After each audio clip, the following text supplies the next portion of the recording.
Welcome to my live. My name's Chris.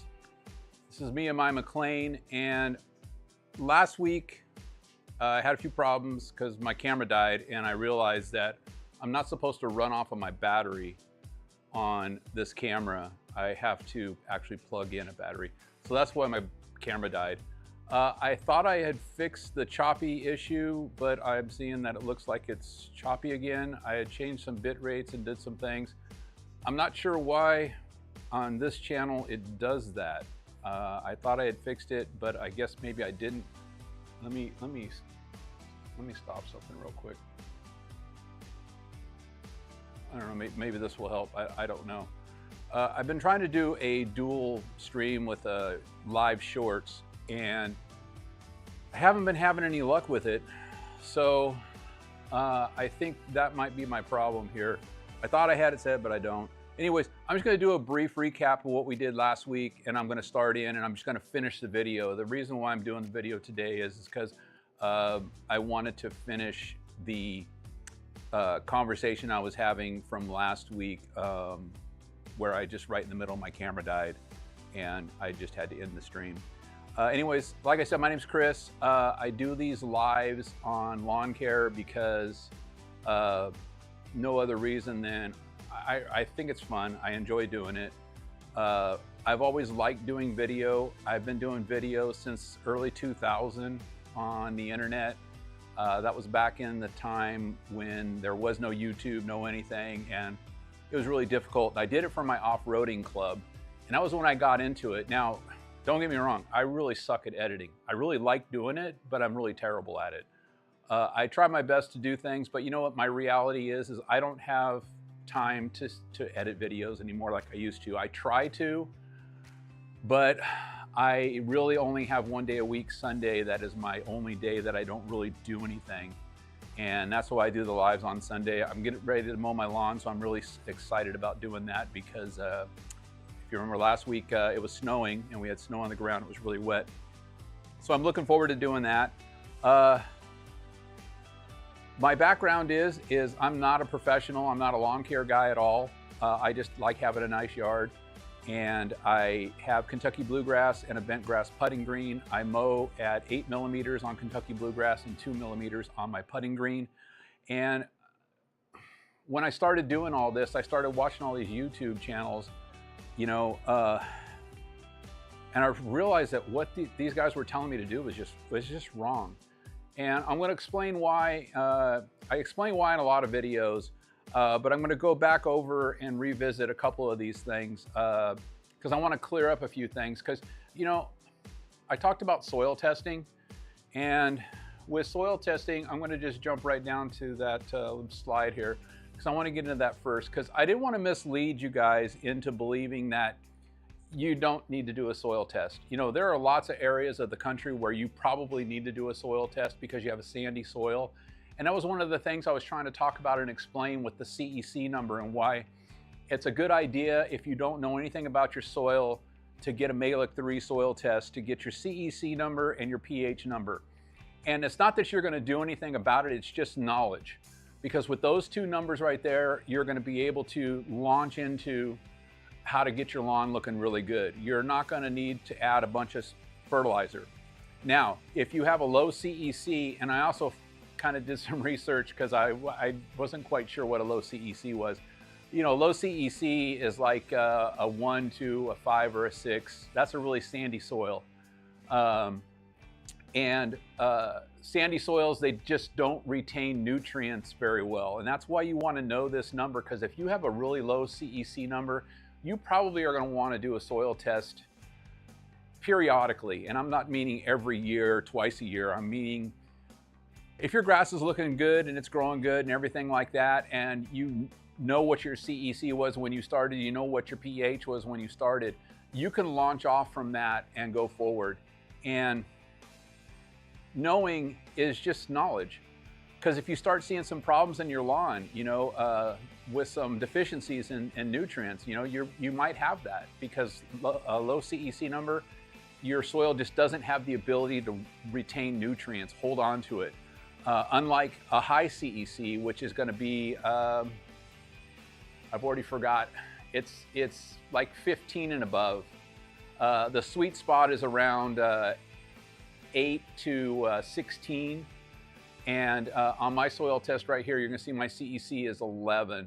I believe it's 11, I can't see it from there. Yeah, 11.6. And it's a pretty good CEC. It means I don't have a bunch of clay and I don't have a bunch of sand. I got a good mixture going on, which means that my soil is pretty well balanced to being able to retain nutrients, you know, just on a regular basis. And just with regular composting or just mowing your grass back into your lawn, that sort of composting, and just maybe the annual fall composting that you get with leaves that are just going to kind of compost in your yard, that's generally going to be enough to keep your potassium and phosphorus levels adequate, probably forever. Now, I say probably because, you know, there are things that can happen in your soil where, you know, you lose that nutrients, and your soil, your grass is going to tell you when it's low on nutrients. We talked about that last week, and I'm just going to touch on it. The nutrients are mobile. That means that they the plant has the ability to steal from the older grass and give to the newer grass, and that's how it keeps itself going and revived. So when your grass starts getting low, it's going to start stealing from your older blades, and with phosphorus, you're going to get some purple veining. With potassium deficiencies, you're going to start seeing some browning. And I talked about the browning because browning is a situation for all different kinds of problems, you know, from watering and so on. So with potassium, it's a little harder to identify, but the biggest key is if you've got good new blades coming in, good new growth coming in, but you have some brown spot going on, that's going to kind of narrow it down on the potassium side of things. I've literally got down and I have some pictures here, some close-up pictures of my putting green. And I was just doing it to, I got my camera fixed. I had broke one of my lenses, and I got down on the ground and I started taking these pictures right here. And when I started taking these pictures, I got down and I was really looking close at it, I was seeing some purple veining. And now, so this is my putting green. And I was just taking really close-up pictures because I wanted to just kind of see what's going on.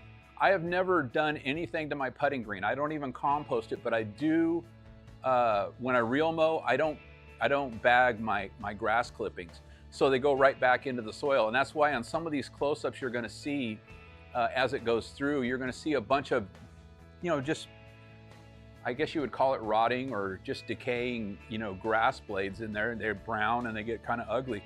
You don't really see it in the top color here, but when you get down on the grass blades, you're gonna see some browning and stuff like that. And what I was noticing was I was noticing some purple veining going on. Now, it's a little early in the season, so I'm gonna kind of monitor it and see what's going on. But my putting green is a pretty sandy soil. I don't actually do any testing on it because I don't want to plug holes in it and just, you know, have to deal with that. So I don't do any testing. I don't add any nutrients at all except for nitrogen and iron to my putting green. And that's pretty much all I add to my entire yard. But I have composted other areas of my yard. I can't really compost my putting green because it's 2 millimeters and it's really hard to compost it and to get it all, you know, decayed away, rotted away, you know, eaten up, soaked into the soil, you know, all those sorts of things that are going to happen with it. It's going to compost in. You know, the microbes, you know, it's good for the microbes, give them some extra nutrients to start working on, to start processing those the nutrients that you need, phosphorus, potassium, and all your micronutrients and all that stuff, you know, absorbing iron and just all those things, just giving you a nice, good organic material soil. So with my putting green, there is a great possibility I could be low on phosphorus. And so like I say, I'm going to watch that through the season and see what's going on. Right now, I feel like maybe because we're coming out of the cold and everything like that, maybe it's not really deficient. But I don't use any phosphorus or potassium. And there's really good reason for that based on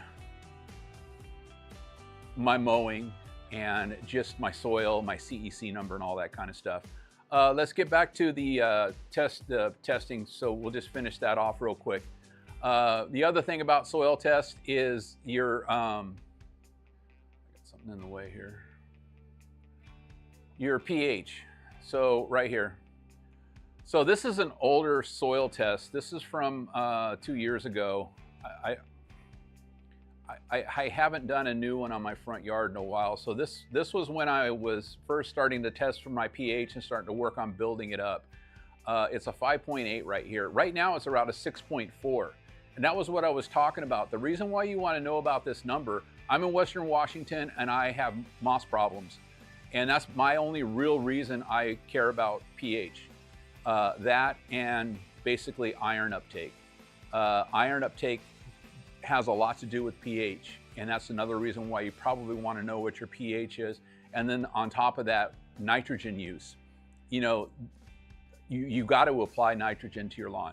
Nitrogen is one of those very active nutrients that you always need to add.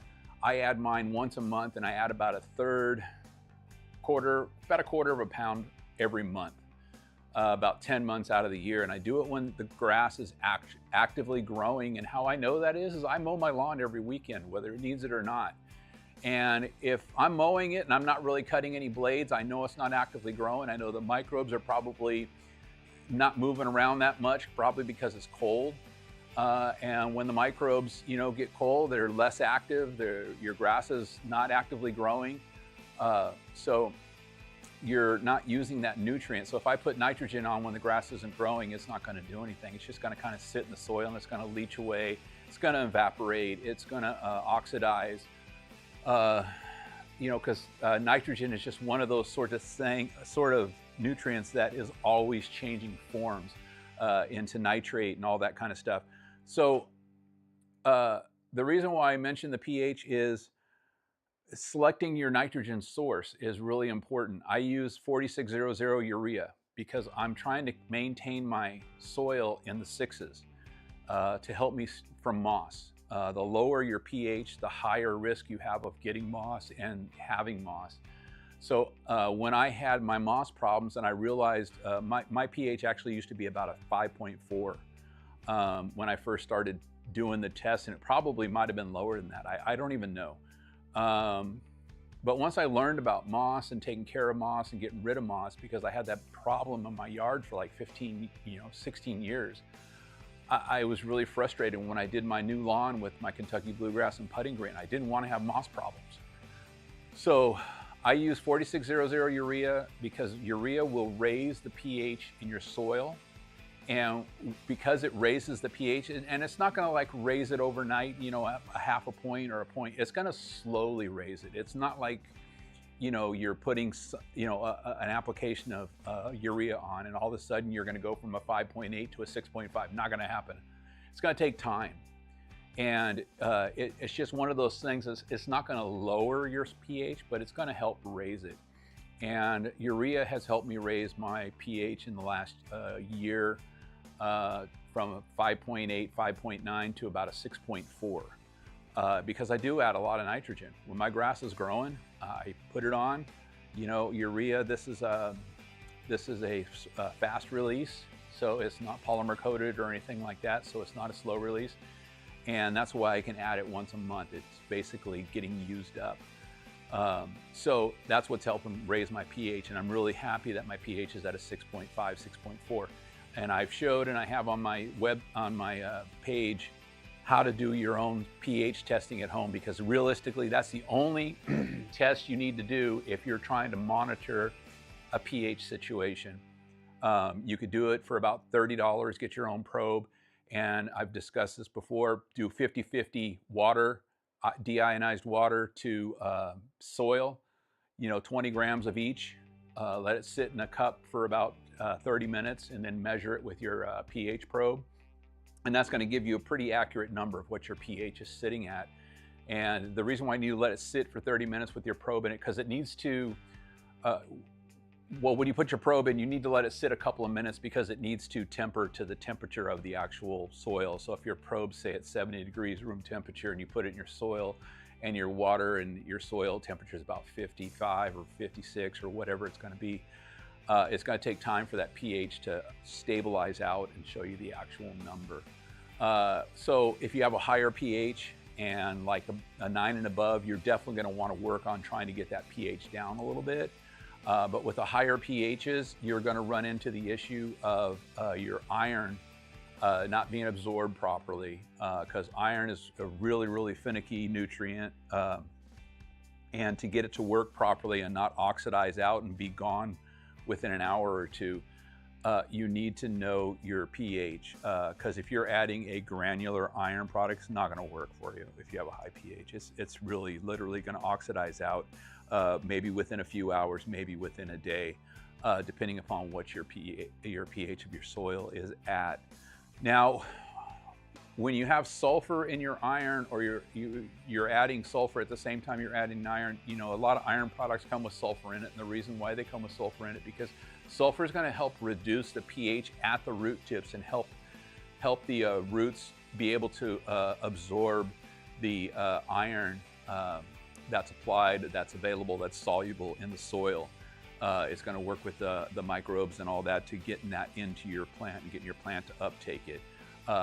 Generally speaking, the best way to do any kind of iron application is through a foliar spray, spraying it on with a liquid. Now, my iron is a powder, but I do mix it with water, and I weigh it out and all that kind of stuff per the instructions, and I don't have any sulfur in my iron. The other iron I used to use did have sulfur, so by cutting out using sulfur and ammonium sulfate, I've helped my pH go from low to pretty good, because a good range for your pH, generally speaking, is like a 6.2 to a 6.7, something like that. You know, but the thing about pH is if your grass is growing really good, it doesn't matter what it is. As long as it's growing great and it's looking good, you don't need to worry about your pH, okay? These are just some of the tips and some of the things of how you can help kind of control it. So if it is a little bit high, maybe you want to use ammonium sulfate and bring it down, okay?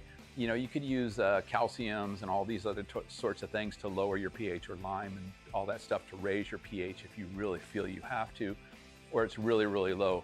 But generally speaking, if your grass is looking good, everything's working good, and you're putting out a great turf quality, nice green, there's really no reason to mess with your pH.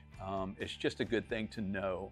So if you are high in pH, maybe you might want to use ammonium sulfate over urea, because it's going to help lower the pH in your soil, and vice versa. If your soil pH is low, you're going to want to maybe raise your pH, okay, by using urea, and that's what I'm doing.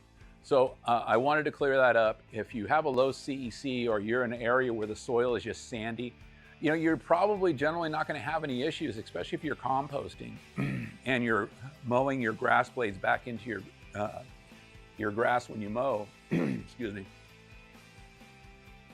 The composting action is going to help add phosphorus and potassium to your grass. You know, what I'd explained before is phosphorus and potassium are generally two nutrients that are created through microbial activity going on in your soil, and basically from the environment, composting, you know, just organic material that gets in your lawn that the microbes are able to process and, you know, convert into soluble phosphorus and potassium. And generally speaking, you're never really going to need to add it. It's one of those things to where if you add it and you just have a whole bunch of it, it does you no good. And my example was and is if your gas tank is full in your car, there's no reason to add more gas, because you can't, because it's just going to overflow. Your soil's kind of the same way. I mean, it's not going to overflow and all this stuff's going to start pouring out, but it's going to leach into the ground and all that kind of stuff. My last point on this is phosphorus is a regulated nutrient or material to use. And if you look up in your state what their regulations are regarding it, you'll find out that you're not probably supposed to add phosphorus. Most states, you're not allowed to.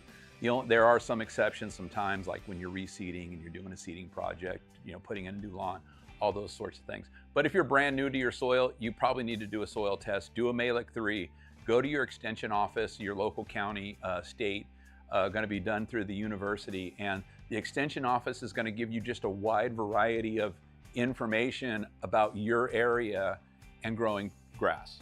Okay, it's going to tell you the kinds of nutrients you might need and things you need to look out for, you know, weed control and all that kind of stuff. It's a really helpful place, but the biggest thing is they're probably going to offer some sort of soil testing.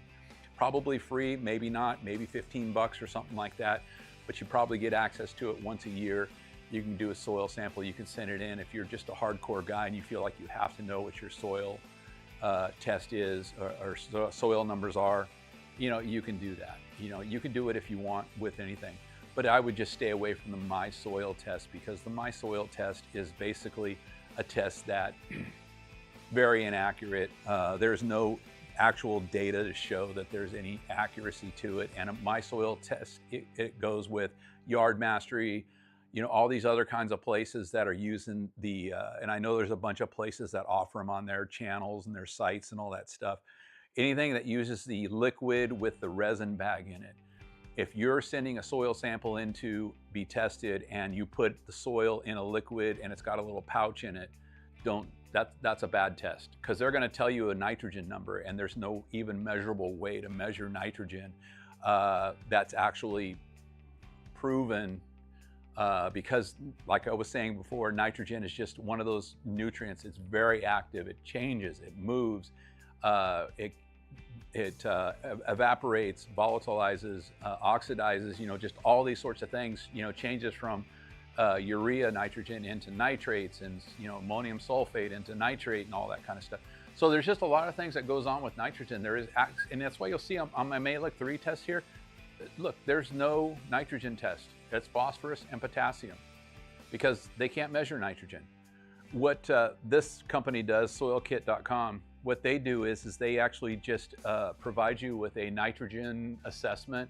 You tell them what kind of grass you're growing, where you live, and all that kind of stuff. And they come up with a number and they say, you need to apply 4 pounds of nitrogen a year. Okay, how you apply that nitrogen is up to you. If you're hardcore about your lawn, you could do like I do. Split it up into monthly doses and put out a monthly dose of nitrogen, so it's constantly getting fed, constantly growing, constantly staying green. Okay. If you just are a lazy guy that just wants to have a nice lawn and you go out there and want to just mow it when you have time, but you just want your yard to look good, you know, throw out half of it at the beginning of the year and half of it towards the end of the season, you know, spring and fall, and you'll be good. You know, as long as your grass is getting, you know, the nitrogen it needs, everything else is going to pretty much follow along. And this is just generally speaking, you know, most areas in the country. But if you have a sandy soil, you just need to be aware of it. And that's the only reason why I say, if you don't know what your soil is, what to do. So I think I beat that horse into the ground there. I'm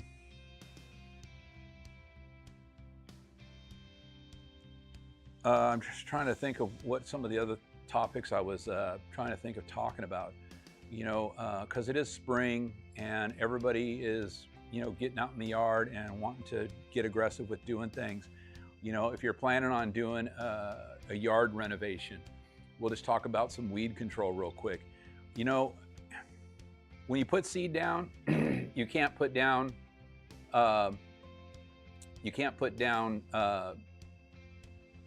pre-emergence, dithiopyr,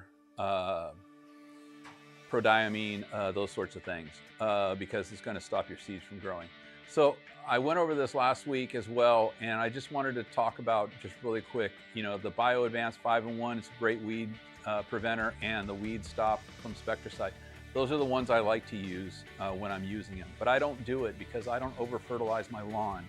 And that was another thing I wanted to point out with this weed control is if your lawn is properly balanced in nutrients, you're not going to get as bad a weed problem as if you have a whole bunch of phosphorus or potassium in your lawn. Phosphorus especially. Phosphorus is the general thing that's going to cause you to have, you know, greater risk at weeds, poa annua, all those sorts of things. So if your phosphorus is balanced and, you know, right, your weed problem is going to be less. Okay, it's not going to go away 100%, but you're going to probably have less weeds. I don't really do any pre-emergence. I use tenacity, and that's all I use. And I've said this a million times. I use it because of bent grass. My bent grass gets into my Kentucky Bluegrass, and it looks like, you know, poa in your deep dark green grass, because bent grass just doesn't get deep dark green. It's a light green like POA. So I just wanted to show these Bio Advanced and Spectracide. They have the spray bottles. You can get the hose-in sprayer. You can do the mixer. You can get the one shot. They both work really, really well as a weed stop. And like I say, if you're going to do any kind of seeding, do not use these products. Okay. You can use Tenacity if you are laying down seed to do pre-emergent control. But when you use Tenacity, you're only going to get about 2 to 3 weeks of control and coverage. So that's when getting your grass growing and established and getting a couple of good mows in, 2 or 3, then you can actually apply a post-emergent weed killer. And Spectracide and Bio Advanced both have really great post-emergent weed control.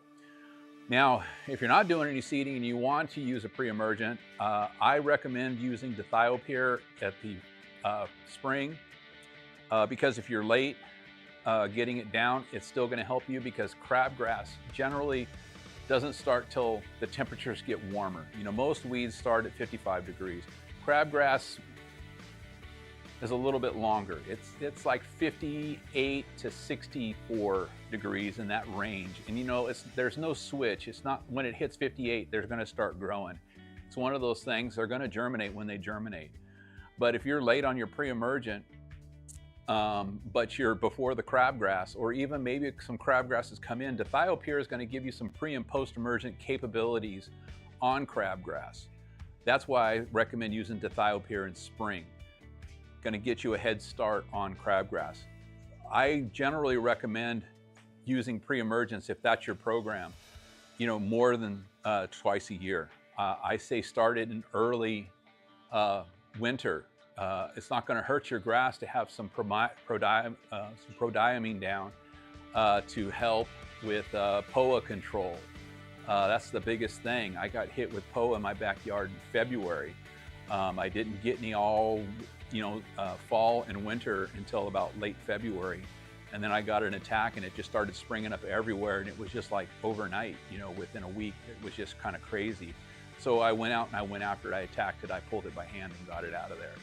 But if you start with a, say, prodiamine in the winter, just to kind of get you something down to help, prodiamine is going to stay in the soil longer than dithiopyr. Dithiopyr generally washes out a little bit quicker. Okay, so you also want to mix these pre-emergents up. So my personal thing is prodiamine in the winter. Say, you know, January, February, if you get, you know, if you don't have a bunch of snow on the ground and you get some warmer temperatures, because, you know, our temperatures really start fluctuating in January and February. You know, we can go from having a 60-degree week down to a 30-degree week, and it goes back and forth, and that's exactly what we've been having.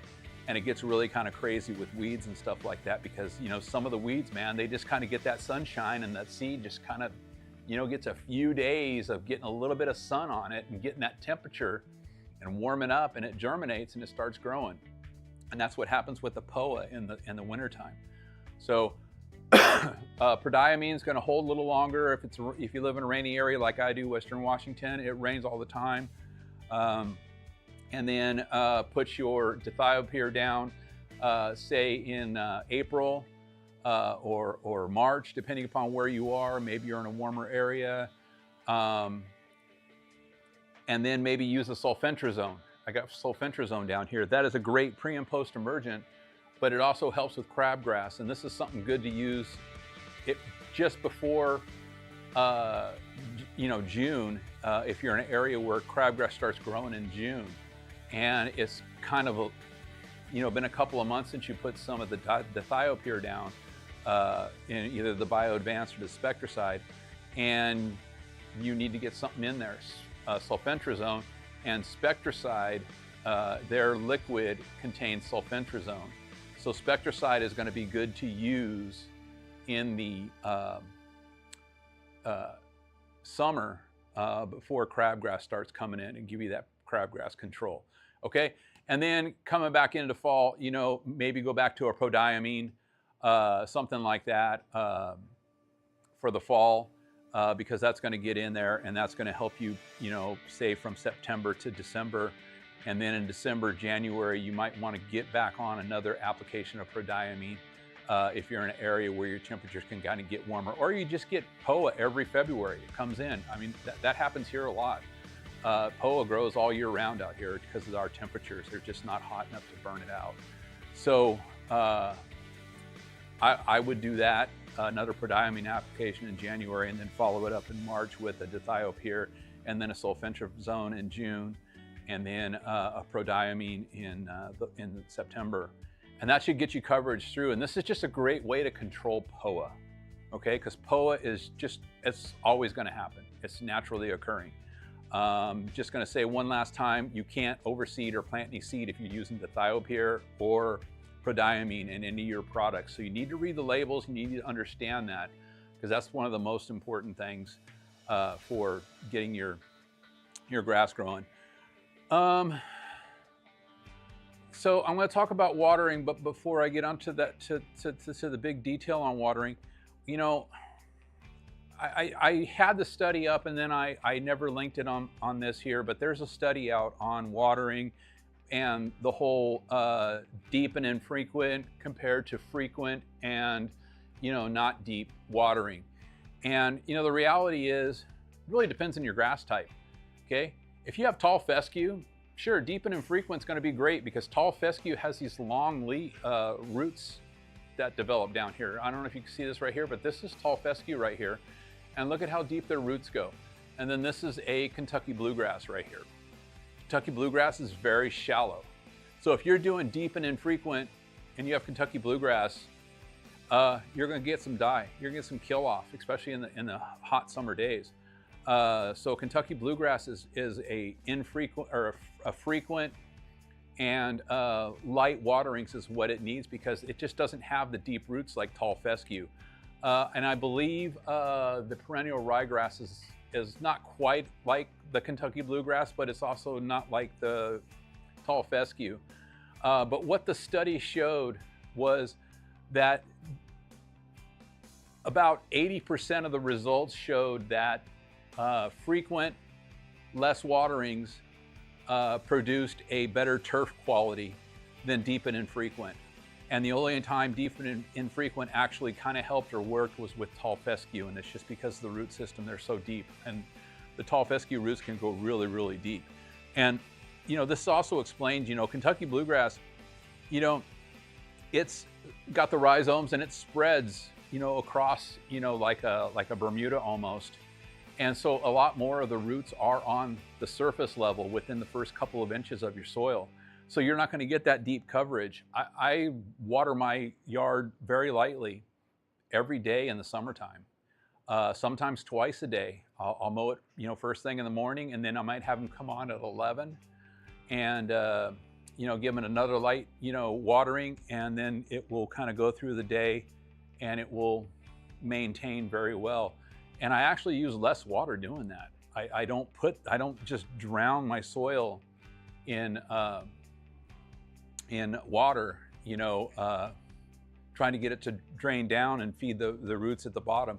You know, your grass is going to get the water it needs, whether it's from the deep roots or the surface roots, no matter how you water with your tall fescue. The last thing is you're probably saying, Chris, hey, what about getting air and oxygen to your soil, to your roots? You know, that's really, really important. And it is very important to get air.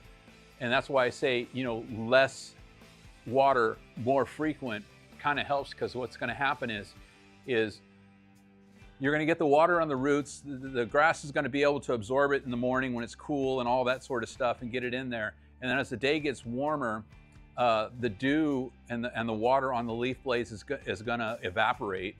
And we'll talk about some evapotranspiration, although I didn't put a slide on here for it, and I should have. But so by the time the heat of the sun comes out, and that's, you know, for us, it's our hottest point of the day is like 3, 4 o'clock in the afternoon. So by that time, the grass is dry, everything like that.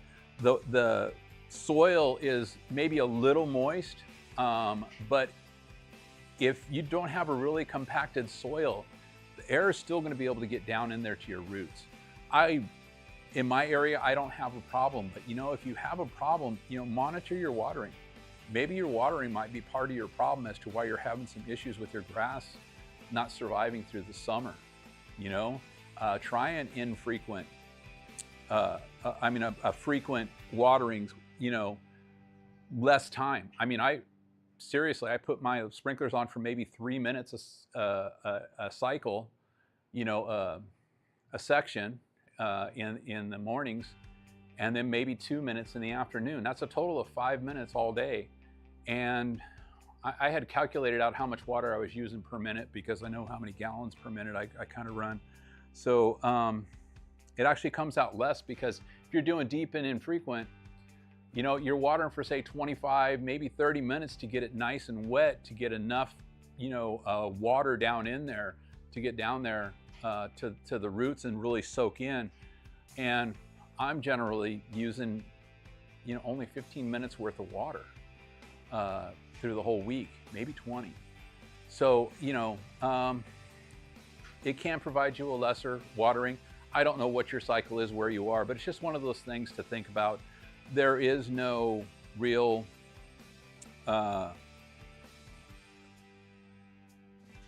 set way that you should water your lawn. What you like, depending upon what kind of grass you have, is really going to determine what kind of watering schedule you're going to be on. You know, you're going to want to check out your zones, make sure all your sprinklers are running right, especially at the beginning of the season. You're going to want to check your sprinkler heads, and you're going to want to see if they are running properly. It just seems like you go on vacation, and what happens? A sprinkler head breaks. I had that happen last year.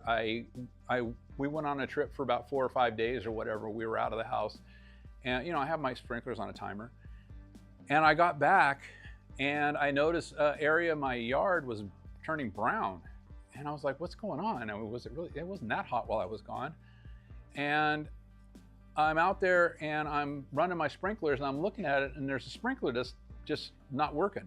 It's not popping up, and you know, I use impact sprinklers like it's showing on the screen here, and it's not going. And I'm like, what's going on? So I went out there and I replaced the sprinkler head and all that kind of stuff, because you know, stuff breaks. Everything is, you know, kind of built so cheaply these days that you know, even the rainbirds, you know, break. So I'm out there fixing it. I'm digging the hole and all that kind of stuff. My neighbor Wilson comes over and he's like, hey man, I didn't know if you knew or not, but I guess you do because you're fixing it, but your sprinkler wasn't working, you know, the last few days, I noticed. And I told him, I said, yeah, and I was paying for it now because, you know, I got brown areas in my grass and all that kind of stuff. And so you need to monitor your sprinklers. You know, make sure after you mow and you do a water or however you do it, you know, watch your sprinklers. Make sure each one, just cycle it through. You know, let them come on, watch them, make sure they're all going. Hit the next cycle for 30, 45 seconds, make sure it's going, next cycle, so on and so forth until you are at the end of your cycle, and everything is kosher, looking good. So that's my big thing on watering, is you really just, depending upon what grass type you have, generally speaking, more frequent, less watering is probably going to be the best bet for you to have the best turf grass response and quality and color, that sort of thing. So I'm going to show this because I meant to show this last year. So this is going to scare you when this pops up here, but so this is my yard this season right now. This is the damage I did to it from spraying and heavily spraying ethofumicate and some other products on my POA. And I did that because I was trying to see how much ethofumicate I can put out before I damage it, and how strong. And this was the third application. It started it started just kind of killing off the grass and all that. I still have the patches and all that. And it was really just an experiment for me to see, you know, how much ethofumicate can I use when I'm trying to take care of POA, because I have my neighbors and stuff like that, and they have POA, and I want to use some ethyl fumicate on it. I don't want to spend the money on velocity and do all that kind of stuff. Right now I basically hand pull. I've been in Wilson's yard and I've been hand pulling POA. I've been in Kathy's yard, I've been hand pulling POA. And today actually I'm going to go over here and I'm going to hand pull some POA in Doug's yard and help him out, because he has the same type of grass as me, and I'm going to help plug those areas up because he's got some POA going on. And you know, these are all yards that, you know, we did some renovations on, and you know, we may have stirred up some seeds, but Kathy already had POA. She had it bad, that's why she wanted to redo her yard. Doug had everything in his yard. He had all different kinds of grass types, you know, everything, you know, that you get at the store. It was just a big mix of different types of grasses, and he had POA. So we basically killed everything off and started over for him, but we're just gonna deal with it. We're gonna take care of it. We're gonna move on.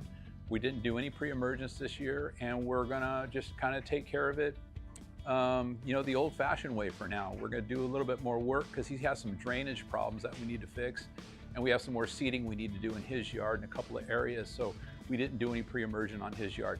Now Wilson, his yard, of all 4 yards that I did, turned out the absolute best, and I didn't do a kill off on his yard either. He is getting some POA, but I'm able to manage it when I mow. I'm able to see it, pull it, and get it out of there, and I've been able to take care of it pretty well, kind of like with my backyard. I just pull it and get it out of there. And Wilson's yard is perennial ryegrass, and it looks fantastic. All winter long, it's been deep, deep green. It's deep green right now. It looks really, really good. So I really haven't been doing anything to his yard except mowing it, and I'm gonna mow it today. It looks super great right now. It's by far one of the best yards. Kentucky Bluegrass just doesn't do good in the wintertime.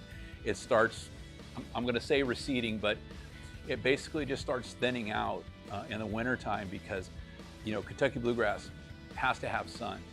It needs warmth, all that sort of stuff. When it doesn't get sun and it doesn't get warmth, it kind of thins out. And my Kentucky Bluegrass got pretty thin this winter. It's coming back pretty good right now.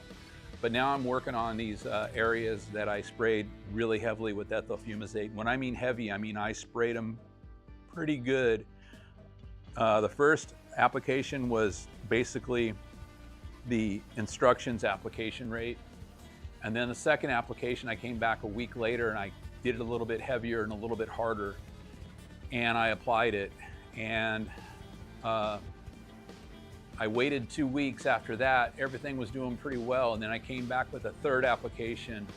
What would that be, like the 4th week? It was about a month later. You know, we have lots of rain, so you know, you have to wait for the ground to dry and stuff like that. Then I came back and I hit it hard again the 4th week. And after that third application, within, you know, about 4 or 5 weeks, yeah, I started losing it. But the POA's gone. And so I just gonna do some reseeding in there. Video. Stop. So,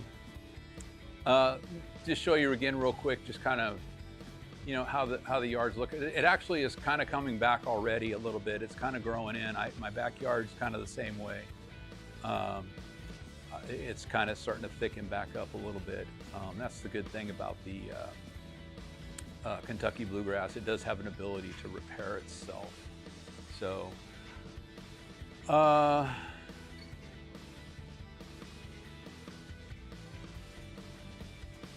so getting back to the soil test, just to kind of clear this stuff up here.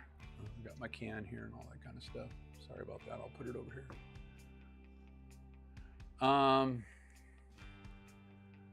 This is what your mehlich 3 test is going to look like. It does have some other numbers on it. Let's see, I got that. Where is that? Right here. So it's got your calcium and magnesium, you know, all that sort of stuff. You know, boron, copper, all that kind of stuff, don't really care about it. It's really interesting here. My iron seems to be a little high, but of course I added quite a bit of iron. The manganese is actually, it's okay here. It's at 0.8, 0.57 is generally where it needs to be. Zinc, don't really care about it. And then it gives you this base saturation graph here. I haven't really done too much digging into this information here on how to read it and understand it. Base saturation is kind of like CEC. It's really hard to understand. But like I said, I was just trying to give you the nuts and bolts on the CEC number to help you out so that you can figure out maybe why you're having some troubles with your soil or your grass in your area. You know, maybe you have a sandy soil and just nutrients aren't being held onto and they're kind of dissipating and just kind of, you know, oxidizing out or just not being available. On top of that, the one thing that I talked about last week that was really, really important was soluble and insoluble nutrients. You know, soil test only measures what's soluble in your soil, okay? You can have all kinds of insoluble phosphorus and potassium and stuff like that in your soil, but you know, grass has a really good way of being able to communicate with the microbes in solubilizing insoluble nutrients. And it's basically a communication they have through chemical reactions, amino acids, all these sorts of things, enzymes that are released. There's just a multitude of science things that happen in your soil. And I'm working on a video on that right now. Like I say, I just don't have enough time to where I'm able to put a lot of videos together. That's why I kind of do this thing here. I just try to put up some videos with some information and some knowledge and things like that to kind of help everybody out in, you know, understanding just a lot of the science behind, you know, growing grass. I mean, grass is one of the easiest things to grow of all the plants, and there's not a need for all this stuff, you know, all this content people put out. You know, people put out all this content and they have their stores because, you know, they want you to buy from their stores and, you know, all that kind of stuff, and, you know, go on their recommendations. I don't have any of that. I'm never going to have any of that. And on top of that, you know, I know that I'm not a great video maker, and I'm probably not even a great communicator, but you know what? I try my best to get this information out there. So the last thing I'm going to talk about here real quick is this is all that I use here. I kind of have it sectioned off, you know, on, what is this? This is my right over here. So on the right, this is seed.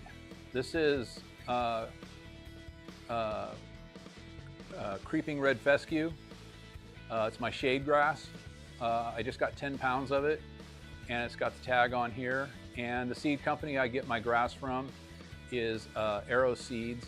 And in order to keep their grass costs, their seed costs down, they don't certify all their mixes of seeds that go out. What they do is they do have all their seeds that come in that they make their mixes with. They are all blue tag certified.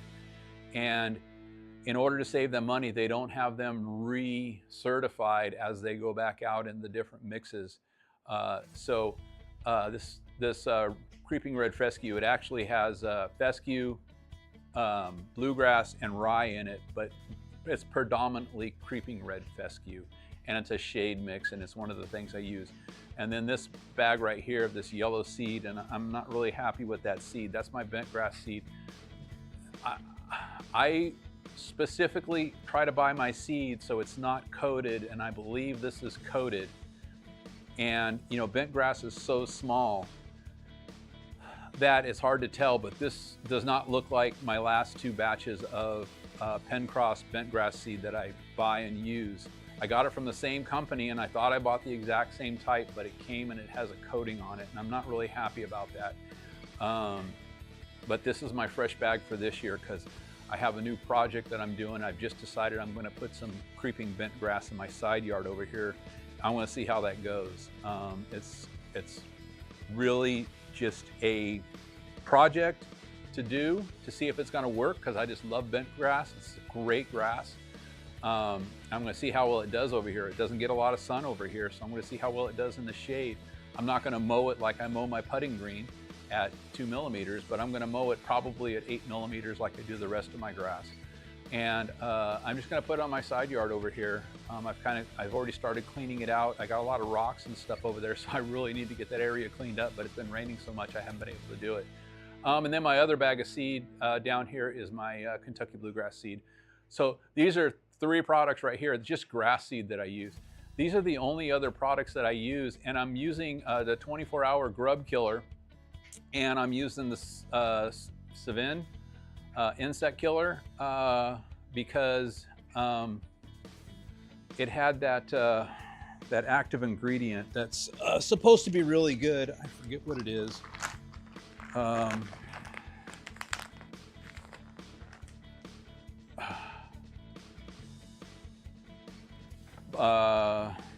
Bifenthrin, something like that. I know it's supposed to be a really good insecticide, and I only bought it because it had that in it.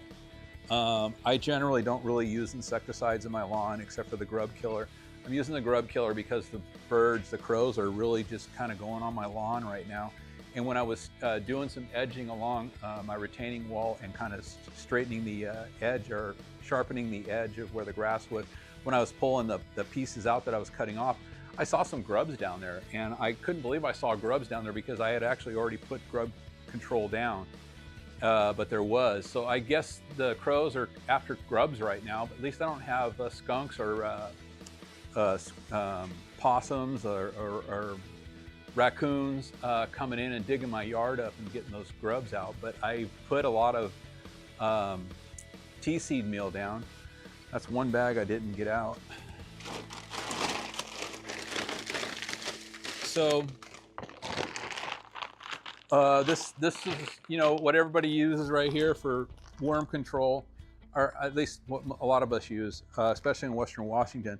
I did want to talk about worms real quick.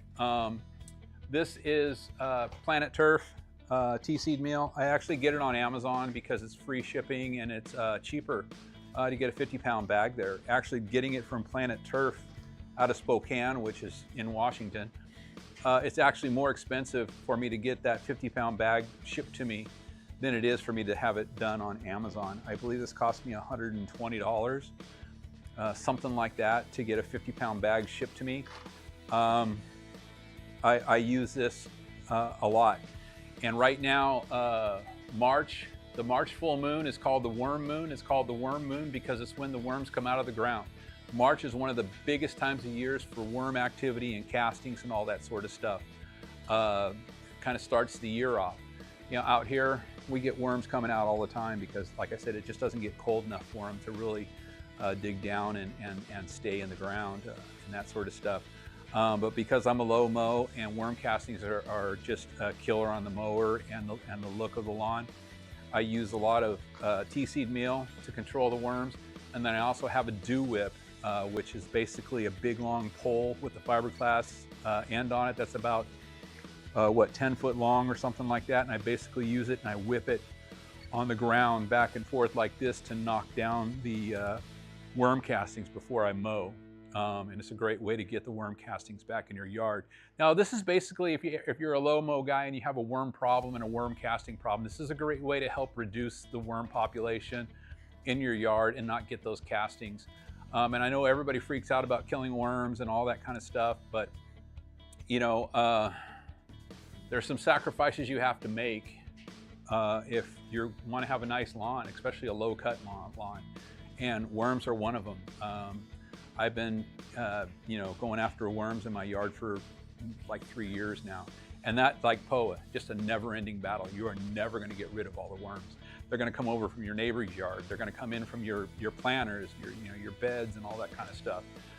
So I try to overspray my lawn area in the beds with the tea seed meal to kind of get that coverage out in here beyond the grass to, you know, eliminate the worms. And I just did a batch of this a couple of weeks ago, and you know, every time I do it, I get some big fat worms, and you know, I have it less and less, but I do, you know, always get maybe a casting or two here and there all throughout the year. And this time of year, it just seems like there's more because more pop out. So this is just one of those things that if you want to control your castings, And you don't want to get a dew whip. A dew whip is a great thing to use to take care of castings, because when you knock it down, it just basically spreads the casting back into the soil, which the castings are really good for your soil. So a dew whip is a great thing to get. I believe the one I got from, oh, I forget the name of the store now. It's in Arizona. It's a golf course supply place. I can't remember. Anyways, if you look up dew whip, it's kind of hard to find. Oh, I think it's R&R Products in Arizona. I believe that's the name of the place, R&R Products. You can get you a dew whip, and if you have a putting green or you just low mow, you can just use this thing and it will knock down all the casting. It's really great to use. And then the tea seed meal as well is just a great thing to use too, to kind of help keep the worm population down. Now, if you have a worm problem and you are cutting it 2-3 inches or something like that, here's something that people don't talk about online about why your lawn's not level or why it feels so bumpy and all that sort of stuff. And a lot of it has to do with worm castings. That's what I found out in my yard before I went to low mow. I had leveled my yard and I had done all those things that I learned on YouTube before I did my big renovation change. And about a month after I had done it, I was running my lawnmower and it's back to bouncing around again, just like crazy. And so I started getting down and looking in my grass, and all these worm castings were down there. And that's a lot of why your grass feels bumpy, not level and all that sort of stuff, because you got worm castings just popping up everywhere. And if you have a bunch of worms in your yard, you're not going to be able to use a dew whip to get rid of it. Tea seed meal, it can help maybe control it, but you don't really need to, because it's not the mowing problem that you have. But one thing that you can do to help with these areas is use your dethatcher or your verticutting blade. Go across with that a couple of times a year, not only to dethatch and maybe verticut, but to break down those worm castings, loosen them up, and then come through with your rake and just rake everything out, and then maybe roll your yard. It will help kind of level it out. It will knock down the worm castings, but it will also get the worm castings back into your soil. And all that nutrients and composting and all that good stuff that happens from worm castings is going to continue to happen. But it's also going to help you make your yard less bumpy. Make it so you adjust your dethatcher and verticutting blades so it's just barely hitting the surface. It's not digging into the surface, but it's just getting to the top of the surface to kind of break all that stuff down, and then rake everything out with like a leaf rake or something like that, and then maybe come back with a roller. You don't even really need to do that. But as long as you just kind of rake everything through and kind of smooth it back out, it's going to settle back down in. And remember, composting is just one of those great things to help you from having to buy all these expensive nutrient products that everybody's trying to sell you. I've said this before. I spend less than $80 for a year's supply of nutrients, nitrogen and iron, to put on my yard, Doug's yard, Wilson's yard, and Kathy's yard. I haven't calculated it totally, but it's over 9,000 square feet a yard. And I'm spending about $85, I believe, is what it comes down. No, it's not even 85. It's like $35 for the urea, and another, I believe it was 36 for the iron that I bought. If you only have a couple thousand square feet, that's going to last you forever. And both of those products that I have, the iron and the urea, I can melt down into the liquid, just mix it in water and spray it. And that's all I do. I don't do any granular applications of anything except for tea seed meal and maybe some insecticide. My nitrogen and urea is all mixed, or my urea and my iron sulfate is all mixed in water and sprayed on my lawn. And I do it about 10 times a year, once a month. A couple of months out of the year, I don't put anything down because my lawn is not actively growing.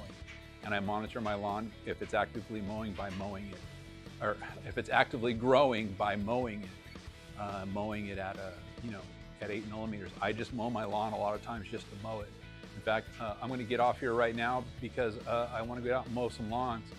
But I wanted to get some of this information across to people, and I just kind of wanted to explain kind of what I'm doing and where I'm going with things. So a couple of things I didn't talk about, which I'll point out really quick. This is the sulfentrazone that I use. It's a little small bottle. And then this is my post-emergent weed killer that I use, and it's called Speed Zone. And this is one of the better weed control products, and I started using Speed Zone and got away from some of the big box store products because here, I'll put this in there in front of you again here. So I just really quick, because I do need to go here, but I had a weed that was growing in my yard that I wasn't able to kill with a post-emergent. It was like a clover looking weed with like a purple flower, I think it was. And it kept spreading, and it just would spread and grow. And it just kind of attacked my whole yard in one area, and it kept getting bigger and bigger, and I kept trying to kill it with the post-emergent. And I forget what I was using, but I was using something I got from Home Depot. This was, you know, probably 10 years ago. And I just wasn't able to get rid of it. I was able to get rid of all my other weeds except for that. And we have a place called Mowing out here. And I was talking to those guys about it one day. And the guy at the counter, that was where I was buying my nutrients and some things and stuff like that. And I was talking to the guy at the counter, and I was just telling him I had this weed problem, and I couldn't figure out what to use to get rid of it. And he said, well, just bring us a sample of the weed, you know, pull one out, bring it into us, and we can have our weed expert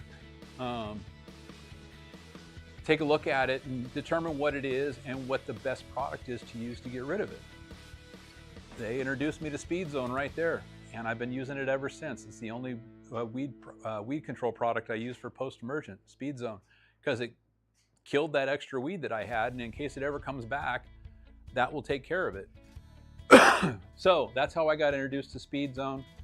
Other than that, I was using Spectracide and Bio Advanced pretty much before that, and I forget which active ingredient it has, or maybe it has a little bit more of, that takes care of that weed, but there's something in the Speed Zone that Bio Advanced, or I really don't know what, I don't want to give any of those names a bad name because I like Bio Advanced. I've always had luck with it, and I like Spectracide.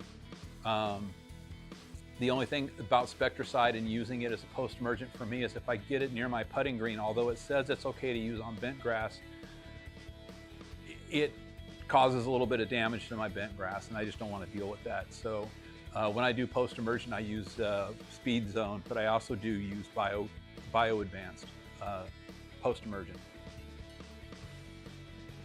Okay, that's all I'm going to talk about this week.